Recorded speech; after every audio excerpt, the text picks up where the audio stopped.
रोजच्या जीवनात अशी एखादी घटना नक्कीच घडते जेव्हा आपल्या एखादा आवडता चहाचा कप हातातून सटकून खाली पडतो आणि त्याचे तुकडे होतात. किंवा घरातल्या लहान मुलांचे एखादे लाडके खेळणे अचानक तुटते. हो ना. आणि त्या क्षणी आपली पहिली प्रतिक्रिया काय असते? आपण खूप सहजपणे एखादा ड्रॉवर उघडतो. अगदी बरोबर.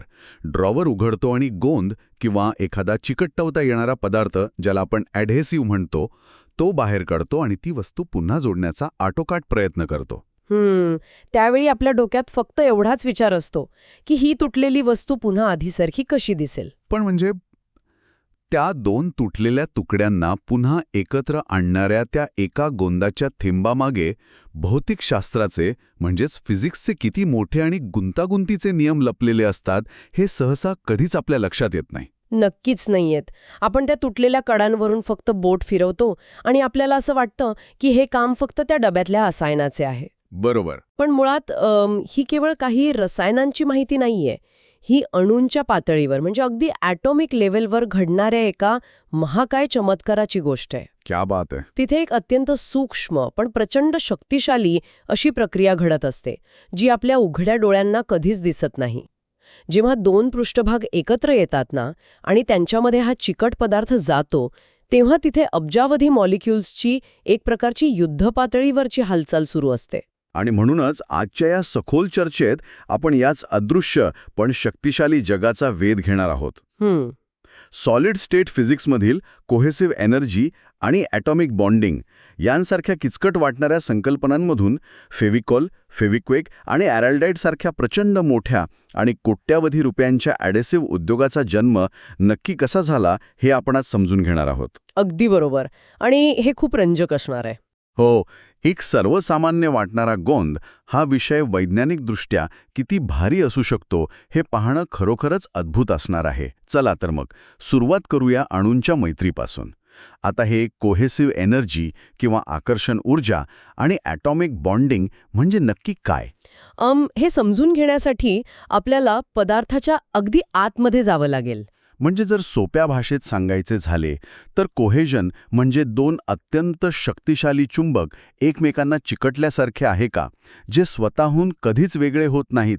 म्हणजे एकाच पदार्थाच्या स्वतःच्या मॉलिक्युल्समधील हे घट्ट आकर्षण असते. हो, हे एक उत्तम उदाहरण आहे. आणि ॲडहेशन म्हणजे वेल्क्रोसारखे आहे, जे दुसऱ्या एखाद्या खडबडीत पृष्ठभागात जाऊन अडकून बसते, जिथे दोन पूर्णपणे वेगवेगळ्या पदार्थांमधील आकर्षण तयार होते. हे उदाहरण या प्रक्रियेला खूप चांगल्या प्रकारे स्पष्ट करते. जर आपण भौतिकशास्त्राच्या दृष्टिकोनातून पाहिले तर लोखंड, तांबे किंवा सिलिकॉन यांसारख्या घनपदार्थांमध्ये, ज्याला आपण सॉलिड स्टेट म्हणतो, तिथे अणू एकमेकांशी अत्यंत मजबूत बंधांनी जोडलेले असतात. अच्छा. या बंधांचे प्रामुख्याने कोव्हॅलंट, आयोनिक, मेटॅलिक असे अनेक प्रकार पडतात. हे बंध म्हणजे एक सेकंड थांबा. हे जरा जास्तच सायन्स होतंय. आपण एखाद्या कॉलेजच्या लेक्चरमध्ये गेल्यासारखं वाटायला लागलंय. माफ करा, माझी सवयच आहे तशी बोलायची. काही हरकत नाही. पण मला या कोव्हॅलंट आणि आयोनिकच्या खोलात जायचं नाहीये. आपण गोंदाबद्दल बोलतोय ना, मग मला फक्त हे सांगा की हे अणू एकमेकांना नक्की कसे धरून ठेवतात. आपल्याला फक्त चिकटवण्याच्या सायन्सवर फोकस करायचा आहे. हे बंध नक्की काय काम करतात? नक्कीच. आपण ते गुंतागुंतीचे शब्द बाजूला ठेवूया. सोप्या भाषेत सांगायचं तर प्रत्येक अणूच्या आजूबाजूला एक प्रकारचे अदृश्य चुंबकीय क्षेत्र असते. जेव्हा दोन अणू अगदी जवळ येतात तेव्हा ते एकमेकांना एका विशिष्ट शक्तीने खेचून धरतात. यापैकी सर्वात महत्वाचा प्रकार म्हणजे वॅन्डरवॉल्स फोर्सेस. वॅन्डरवॉल्स फोर्सेस. ओके. हो. हे बल खूप सूक्ष्म असते, पण जेव्हा अब्जावधी अणू एकत्र येतात तेव्हा त्यांची एकत्रित ताकद प्रचंड असते. हे अणू एकमेकांना इतक्या घट्ट धरून ठेवतात की तो घन पदार्थ स्थिर आणि मजबूत राहतो. अच्छा. म्हणजे एकीचे बळ ज्याला आपण म्हणतो तसं काहीसं. अगदी तसंच. आता हे जे अणूंमधले घट्ट बंध आहेत ते तोडून त्यांना वेगळे करण्यासाठी बाहेरून जी प्रचंड ऊर्जा लागते तिलाच आपण कोहेसिव्ह एनर्जी असे म्हणतो. म्हणजे ज्या पदार्थाची कोहेसिव्ह एनर्जी जेवढी जास्त, बरोबर, तेवढा तो पदार्थ तोडायला किंवा त्याचे तुकडे करायला कठीण. बरोबर. लोखंडाची कोहेसिव्ह एनर्जी जास्त असणार, म्हणूनच ते सहजासहजी तुटत नाही. अगदी हेच तत्व इथे लागू होते.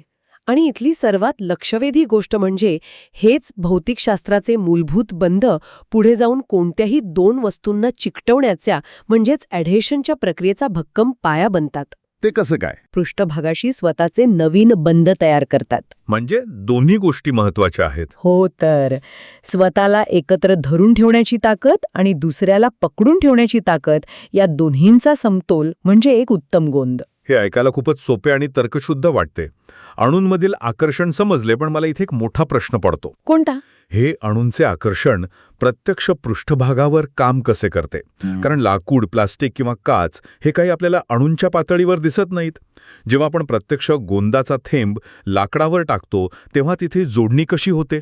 यामागे ना एक अत्यंत सुंदर आणि टप्प्याटप्प्याने घडणारी प्रक्रिया आहे. ॲडेसिव्ह प्रत्यक्ष काम कसे करतात याच्या साधारणपणे 5 मुख्य पायऱ्या असतात. 5 पायऱ्या? हो. पहिल्यांदा जेव्हा आपण गोंद लावतो तेव्हा तो त्या पृष्ठभागावर पसरतो. याला वेटिंग म्हणतात. गोंद जेवढा चांगला पसरेल तेवढी त्याची पकड मजबूत होणार. ओके, ही पहिली पायरी. दुसरी पायरी म्हणजे हा गोंद त्या पृष्ठभागावर असलेल्या सूक्ष्म छिद्रांमध्येच म्हणजेच मायक्रोपोर्समध्ये प्रवेश करतो. 1 मिनिट, आपण जे पृष्ठभाग बघतो ते तर गुळगुळीत असतात ना? टेबलाचा पृष्ठभाग किंवा प्लॅस्टिकचा तुकडा आपल्याला डोळ्यांना तर अगदी सपाट दिसतो, मग तिथे छिद्रे कुठून आली? हाच तर गैरसमज आहे.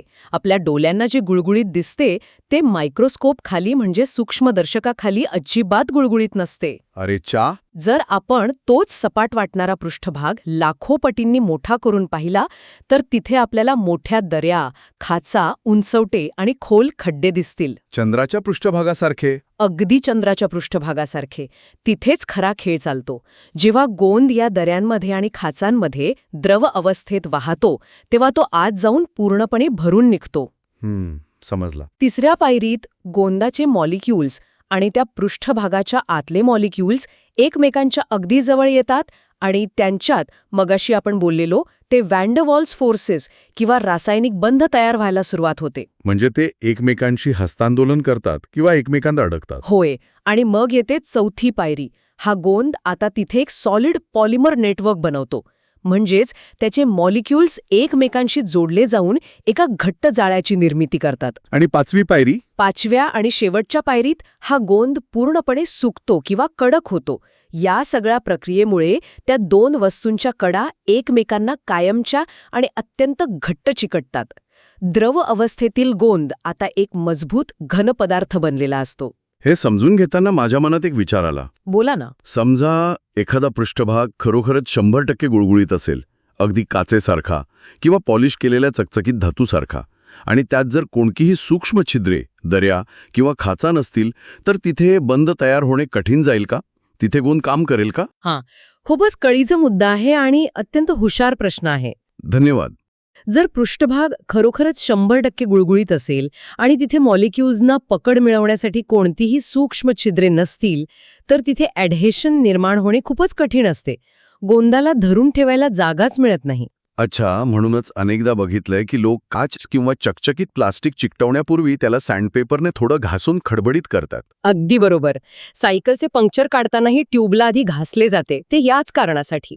अरे हो, आपण नेहमी बघतो की पंक्चर काढणारा माणूस आधी तो रबराचा भाग करवतीसारख्या हत्याराने घासून खराब करतो आणि मगच त्यावर तो चिकटणारा पॅच लावतो. अगदी तेच. असे केल्याने आपण कृत्रिमरित्या तिथे सूक्ष्म छिद्रे आणि खाचा निर्माण करत असतो. भारीच. आपण गोंदाच्या मॉलिक्युल्सना आत जाऊन आपले पॉलिमर नेटवर्क तयार करायला, स्वतःचे हातपाय पसरायला जागा करून देतो. जेवढा पृष्ठभाग खडबडीत तेवढी चिकटण्याची ताकद जास्त. कमाल आहे. म्हणजे आपण एखादा पृष्ठभाग मुद्दाम खराब करून गोंदाला त्याची ताकद दाखवण्याची संधी देतो. हो, तसंच म्हणावं लागेल. आता ही मूलभूत प्रक्रिया तर समजली, पण इथे एक प्रॉब्लेम आहे. कसला प्रॉब्लेम? आपण हे जे 5 टप्पे बघितले ते ऐकायला भारी वाटतात, पण प्रत्यक्ष आयुष्यात वेगवेगळ्या गरजांसाठी वेगवेगळ्या वेगाचे आणि ताकदीचे गोंड लागतात. हो, ते तर आहेच. सुताराच्या दुकानात काय होतं? लाकूड तर आधीच ओबडधोबड असतं. आणि म्हणूनच मला आपल्या पहिल्या मोठ्या उदाहरणाकडे यायचंय, फेविकॉल.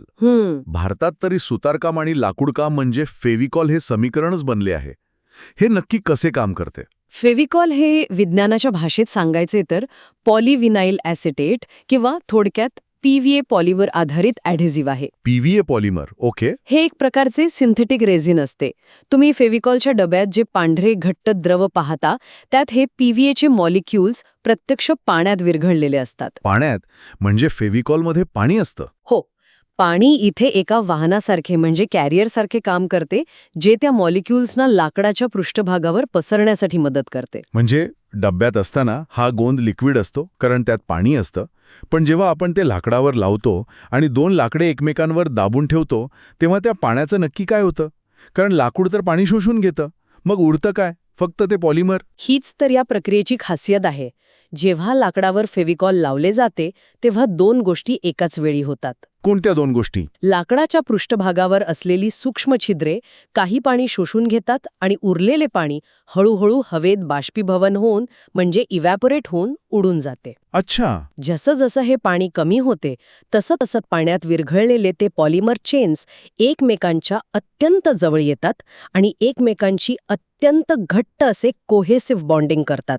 आणि लाकडासोबत? त्याच वेळी ते लाकडाच्या दऱ्याखोऱ्यांमध्ये जाऊन बसलेले असल्याने पृष्ठभागाशी त्यांचे ॲडॅशन सुद्धा मजबूत होते. म्हणजे पाणी उडून जाणं हीच ती जादू आहे. नक्कीच.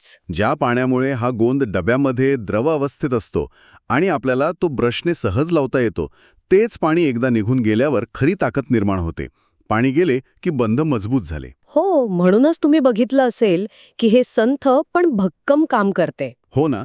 म्हणूनच फर्निचर बनवताना सुतार त्याला रात्रभर क्लॅम्प लावून घट्ट बांधून ठेवतात, जेणेकरून ते पाणी पूर्णपणे उडून जाईल आणि मॉलिक्युल्स एकमेकांना लॉक होतील. हे अगदी अचूक विश्लेषण आहे. PVA गोंद संथ गतीने पण अत्यंत मजबूत आणि लवचिक बंध तयार करतो, जे लाकडासारख्या बदलणाऱ्या तापमानानुसार प्रसरण पावणाऱ्या पदार्थासाठी उत्तम असतात. पण प्रत्येक वेळी आपल्याकडे रात्रभर वाट पाहण्यासाठी वेळ नसतो. हेही खरंच आहे. समजा माझी तातडीची मीटिंग आहे आणि ऐनवेळी माझा चष्मा खाली पडून त्याची दांडी तुटली किंवा माझ्या फोनच्या प्लास्टिकचे कव्हर क्रॅक झाले. तिथे मी फेविकॉल लावून रात्रभर क्लॅम्प लावून बसू शकत नाही. अजिबात नाही. तिथे विज्ञानाची वेगळीच शाखा कामी येते आणि तिथे एंट्री होते बेगाचा राजा असलेल्या फेविक्विकची. हे जे सायनो ॲक्रिलेट ॲडेसिव्ह तंत्रज्ञान आहे ते खरोखरच जादूसारखं वाटतंय. फेविक्विक म्हणजे सायनो ॲक्रिलेट. हे रसायन PVA पेक्षा पूर्णपणे वेगळ्या आणि आश्चर्यकारक तत्वावर चालते. याला सुकण्यासाठी पाण्याची किंवा बाष्पीभवनाची अजिबात गरज नसते. मग हे कसं काम करतं? उलट पक्षी हे एका अत्यंत वेगवान रासायनिक प्रक्रियेवर अवलंबून असते, ज्याला पॉलिमरायझेशन रिॲक्शन म्हणतात. पण एक मिनिट, इथे काहीतरी गडबड आहे. काय झालं? सामान्यतः आपण काय बघतो, पृष्ठभाग ओला असेल, तिथे पाणी असेल तर चिकटपट्टी किंवा कोणताही गोंद अजिबात काम करत नाही. आपण पृष्ठभाग आधी पुसून कोरडा करतो आणि तुम्ही म्हणताय की फेविक्विकच्या बाबतीत ओलावा किंवा पाणी हे ट्रिगरचं काम करतं? हो, अगदी तसंच. हे कसं शक्य आहे? पाणी तर चिकटण्याच्या प्रक्रियेचा शत्रू मानला जातो ना. इथेच तर विज्ञानाची खरी गंमत आहे.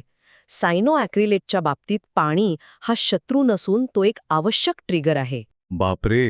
या रसायनाला सक्रिय होण्यासाठी म्हणजेच ॲक्टिवेट होण्यासाठी चक्क ओल्याव्याचीच गरज असते. हवा किंवा पृष्ठभागावर जो नैसर्गिक ओलावा किंवा मॉइश्चर असतो त्याचा अगदी सूक्ष्म अंश जरी या रसायनाला मिळाला तरी त्यात पॉलिमरायझेशन रिॲक्शन साखळी पद्धतीने सुरू होते. साखळी पद्धतीने म्हणजे एका मॉलिक्यूलवरून दुसऱ्यावर? हो, जेव्हा सायनो ॲक्रिलेटचा एक मॉलिक्यूल पाण्याच्या संपर्कात येतो तेव्हा तो त्वरित बदलतो आणि शेजारच्या मॉलिक्यूलला पकडतो. तो दुसरा तिसऱ्याला पकडतो. अरे वा. ही साखळी एका सेकंदात लाखो मॉलिक्युल्सपर्यंत पोहोचते. एक लांब आणि मजबूत सॉलिड पॉलिमर चेन तयार होते.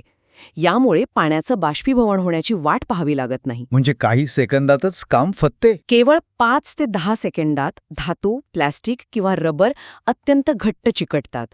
पाण्याचा एक छोटासा अंश या संपूर्ण रासायनिक युद्धाची ठिणगी टाकतो. म्हणूनच हे काम इतक्या झटपट होते. कमाल आहे.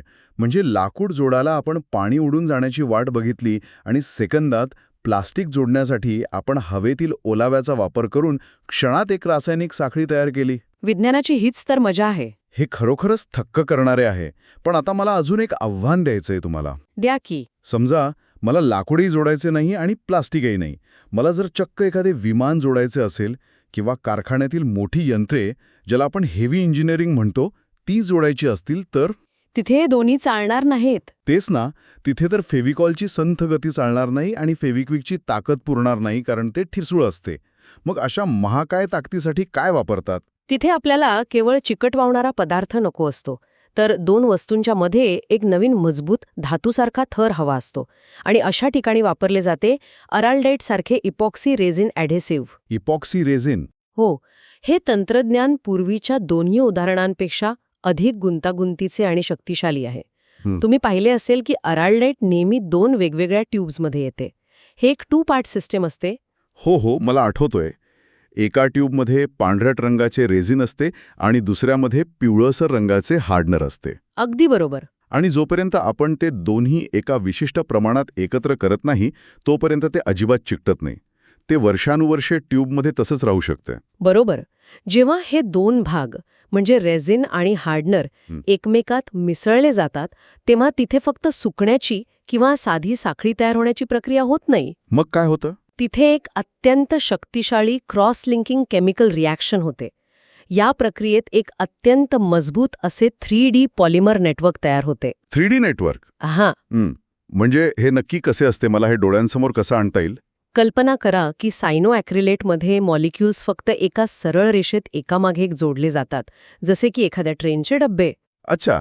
पण इपॉक्सीमध्ये ते मॉलिक्युल्स सर्व दिशांनी एकमेकांशी जोडले जातात. वर, खाली, डावीकडे, उजवीकडे. ते एका भक्कम जाळीची किंवा एका पूर्ण इमारतीच्या सांगाड्यासारखी निर्मिती करतात. म्हणजे एक प्रकारचं स्ट्रक्चरच तयार होतं तिथे. अगदी. हे केवळ 2 पृष्ठभागांना चिकवटवणे नसून त्या 2 पृष्ठभागांच्या मध्ये एक नवीन, अत्यंत मजबूत अशी प्लास्टिकसारखी रचना स्वतःच तयार करणे आहे. यामुळेच हे बंध एवढे ताकदवान असतात की ते धातू, काच किंवा इलेक्ट्रॉनिक्सच्या जड वस्तू सहज पेलू शकतात. म्हणजे हे थेट केक बेक करण्यासारखं आहे. केक बेक करण्यासारखं? ते कसं काय? म्हणजे बघा ना, आपण मैदा, साखर, अंडी आणि बेकिंग पावडर जेव्हा बाउलमध्ये एकत्र करतो, तेव्हा ते फक्त एक द्रव मिश्रण असतं. पण जेव्हा ते ओव्हनमध्ये जातं, तेव्हा उष्णतेमुळे त्यात एक रिॲक्शन होते आणि एक नवीन, न मोडता येणारा स्पंज केक तयार होतो. अरे हो, छान उदाहरण आहे. तो केक परत कधीच मैदा किंवा साखर बनू शकत नाही. तसाच हा रेझिन आणि हार्डनरचा खेळ आहे का? ते 2 वेगळे घटक एकत्र येतात आणि एक पूर्णपणे नवीन, न तोडता येणारा मजबूत पदार्थ तयार करतात. हे रूपक या प्रक्रियेला अगदी अचूक बसते. मुळात तो एक नवीन तयार झालेला घन पदार्थच असतो, जो दोन्ही बाजूंना घट्ट पकडून ठेवतो. आणि एकदा काही रिॲक्शन पूर्ण झाली की त्याला उष्णता किंवा पाण्याचा कोणताही फरक पडत नाही. तो कायमस्वरूपी सेट होतो. क्या बात आहे. या 3 वेगवेगळ्या तंत्रज्ञानांनी केवळ वस्तूच जोडल्या नाहीत, तर एका संपूर्ण उद्योगाला जन्म दिला. अणूंच्या पातळीवर चालणारे हे फिजिक्स प्रयोग शाळेतून थेट बाजारात आणि आपल्या घरात कसे आले, हा प्रवास खरोखरच रंजक आहे. जर आपण या संपूर्ण प्रवासाला मोठ्या चित्राशी जोडले तर आपल्या लक्षात येते की सॉलिड स्टेट फिजिक्सची पुस्तकात असणारी तत्वे प्रत्यक्षात मानवी जीवन कसे सोपे करू शकते. सुरुवातीला ज्या कोहेसिव्ह एनर्जीबद्दल आपण बोललो, तीच ऊर्जा या उद्योगात ॲडेसिव्ह स्ट्रेंग्थ म्हणजे गोंदाची ताकद ठरवते. सरफेस एनर्जीमुळे ॲडेशन किती चांगले होईल हे ठरते आणि पॉलिमर फिजिक्समुळे आपल्याला वेगवेगळ्या वापरांसाठी वेगवेगळी रसायनं मिळतात. लाकूड, प्लास्टिक किंवा धातूसाठी वेगवेगळी रसायने. अगदी बरोबर. आणि या व्यावसायिक वापराचं या विज्ञानाला घरात आणण्याचं सर्वात उत्तम उदाहरण म्हणजे भारताची पिडिलाइट इंडस्ट्रीज. आपण आज ज्या ब्रँड्सची चर्चा केली, फेविकॉल, फेविक्विक, अराल्डाईट आणि अगदी बांधकाम क्षेत्रात वापरले जाणारे डॉक्टर फिक्सिट, हो, ही सर्व उत्पादने याच एका कंपनीच्या छत्राखाली येतात. म्हणजे जेव्हा आपण दुकानात जाऊन 10 रुपयांची फेविक्विकची ट्यूब घेतो, तेव्हा आपण फक्त एक प्रॉडक्ट विकत घेत नसतो, तर आपण एका क्षणात हवेतल्या आर्द्रतेचा वापर करणारी एक केमिकल रिॲक्शन विकत घेत असतो. खूपच छान मुद्दा मांडलात. तातडीने वस्तू दुरुस्त करणाऱ्याला काय हवे आहे आणि मोठ्या कारखान्यांना काय हवे आहे. आणि हे यश केवळ त्यांच्या मार्केटिंगचे नाही, तर त्यामागे असलेल्या भक्कम विज्ञानाचे आहे. नक्कीच. मॉलिक्युलर इंटरॅक्शन्स आणि ॲटॉमिक बॉन्डिंग या अत्यंत गुंतागुंतीच्या संकल्पनांवर त्यांनी जो विश्वास दाखवला आणि त्यावर सातत्याने संशोधन केले, त्याचे हे फळ आहे. तर आजच्या या सखोल चर्चेत आपण एका साध्या वाटणाऱ्या गोंदाच्या थेंबातून किती मोठा प्रवास केला. आपण अणूंच्या आकर्षण ऊर्जेपासून म्हणजे कोहेसिव्ह एनर्जीपासून सुरुवात केली. पृष्ठभागावरील दऱ्याखोऱ्यांमध्ये लपलेलं विज्ञान पाहिले, त्यानंतर लाकूड जोडणारं संथ पण भक्कम PVA तंत्रज्ञान पाहिले. हवेतील ओलाव्याने सेकंदात ट्रिगर होणारं सायनो ॲक्रिलेट पाहिले आणि 2 रसायने मिसळून विमानाचे सुटे भाग जोडणारे महाकाय ताकदीचे इपॉक्सी रेझिनसुद्धा पाहिले. खरंच खूप मोठा पल्ला गाठला आपण. भौतिकशास्त्राचे नियम आपल्या आजूबाजूला असलेल्या प्रत्येक वस्तूमध्ये कसे गुंतलेले आहेत हे यावरून अगदी ठळकपणे सिद्ध होते. आपण जेव्हा एखादी तुटलेली वस्तू जोडतो तेव्हा आपण नकळतपणे विज्ञानाच्या या मूलभूत शक्तींचाच वापर करत असतो. निसर्गाने अणूंना एकत्र ठेवण्यासाठी जे नियम बनवले आहेत, अगदी त्याच नियमांचा वापर करून आपण आपल्या तुटलेल्या वस्तू जोडतो. हे मानवी बुद्धिमत्तेचे एक उत्तम उदाहरण आहे. पण जाता जाता याच विज्ञानावर आधारित एक नवीन विचार मला इथे मांडायचा आहे, ज्यावर नक्कीच विचार व्हायला हवा. कोणता विचार? आपण पाहिले की आपण अणूंची ही बंधने आणि ओलावा यांसारख्या गोष्टींवर नियंत्रण मिळवून एवढे शक्तिशाली गोंद बनवू शकतो, तर भविष्यात स्मार्ट ॲढेसिव्हज बनवणे शक्य होईल का?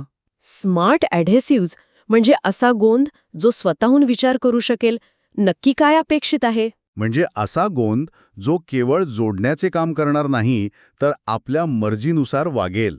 समजा आपण प्रकाशाचा एखादा विशिष्ट किरण म्हणजे UV लाईट टाकला किंवा तापमानात थोडासा बदल केला, तर तो गोंद अत्यंत घट्ट चिकटेल. अच्छा. आणि जेव्हा आपल्याला ती वस्तू वेगळी करायची असेल, तेव्हा पुन्हा एक विशिष्ट बटन दाबल्यासारखा किंवा विशिष्ट प्रकाश टाकताच तो गोंद लगेच विरघळेल किंवा सुटाई होईल. अरे वाह! हा विचार खरोखरच क्रांतिकारी ठरू शकतो. कारण आज जगाची सर्वात मोठी समस्या ही वस्तू चिकटवण्याची नाही, तर चिकटवलेल्या वस्तू सुरक्षितपणे वेगळ्या करण्याची आहे. बरोबर. आज आपण मोबाईल फोन, लॅपटॉप किंवा घड्याळे फेकून देतो, कारण त्यांच्या आतले नाजूक भाग एवढ्या घट्ट गोंदाने चिकटवलेले असतात की ते रिपेअर करणे किंवा वेगळे करणे जवळजवळ अशक्य असते. हो, ई-वेस्टची समस्या खूप मोठी आहे. जर असे स्मार्ट ॲढेसिव्हज अस्तित्वात आले, जे एका विशिष्ट लाईटखाली स्वतःची ताकद सोडून देतील, तर भविष्यात इलेक्ट्रॉनिक कचरा आणि रिसायकलिंगची समस्या कायमची सुटू शकेल. नक्कीच सुटू शकेल. आपण आपल्या मर्जीने गॅजेट्सचे सुटे भाग वेगळे करू शकू आणि ई-वेस्टची डोंगरच्या डोंगर साचण्याची समस्या नष्ट होईल. यावर जगभरात अनेक मटेरियल सायन्स लॅब्समध्ये संशोधन सुरू आहे आणि भौतिकशास्त्राची हीच तत्त्व यावरही नक्कीच उत्तर शोधून काढतील यात शंका नाही. हो ना? जेव्हा आपण अणूंच्या बंधांवर नियंत्रण मिळवतो तेव्हा शक्यतो काही अशक्य नसते. नक्कीच. तर पुढच्या वेळी जेव्हा हातातून चहाचा कप खाली पडून तुटेल आणि तो जोडण्यासाठी गोंदाची ट्यूब हातात घेतली जाईल, तेव्हा लक्षात ठेवा, हे केवळ एक चिकट रसायन नाहीये, तर त्या ट्यूबमध्ये भौतिकशास्त्राचे नियम आणि अणूंचं एक संपूर्ण विश्व दडलेले आहे. याच एका नव्या आणि रंजक विचारासोबत आपण आजची ही सखोल चर्चा इथेच थांबूया.